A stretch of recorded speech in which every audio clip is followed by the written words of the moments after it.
มาเปิดส้มไก่นำกันพี่น้อง อันนี้ส้มผักกาดดองโมเมนต์เด้อกระเทียมดองพี่น้องนี่กระเทียมดองเด้อนี่เด้อชิมก่อนเด้อชิมน้อยเดียวนึงดอก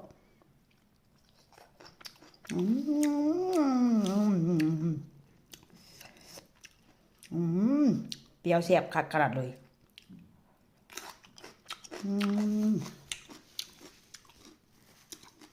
เบิ่งน้ำมันพี่น้องของแท้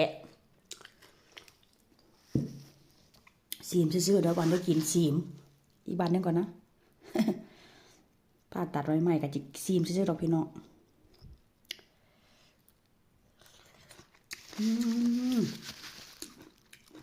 ยับขนาดเลยตายหอมห่วย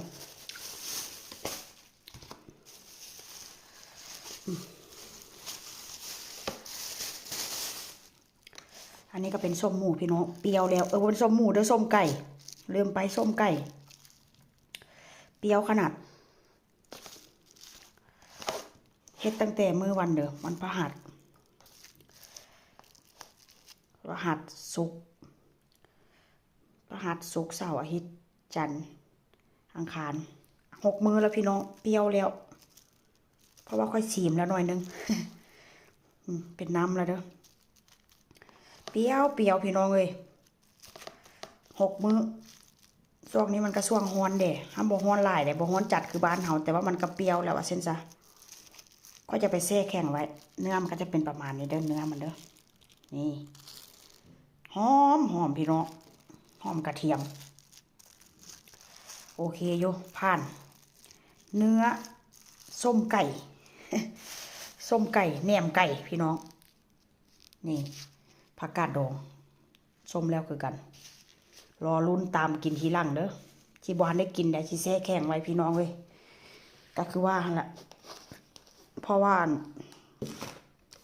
ผ่าตัดจังซี่กับโบกล้ากินได้แต่ว่ากะซีมได้ผักกาดดองนี่ก็ซีมแต่ว่าส้มไก่นี้ส้มแล้วเปรี้ยวแล้วไปแช่แข็งไว้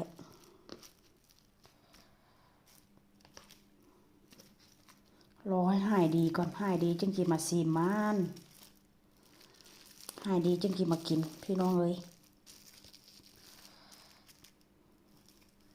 เพราะว่ามันบ่มีไผญาติมีแต่ค่อยกับลูกสาวกินลูกชายกล้าจะซีมได้จักหน่อยชุดรอก็ได้ผัวนี่กะซีมได้เมื่อวานนี้ทอดกินอันนึงให้ผัวซีมผัวก็ว่าแซ่บ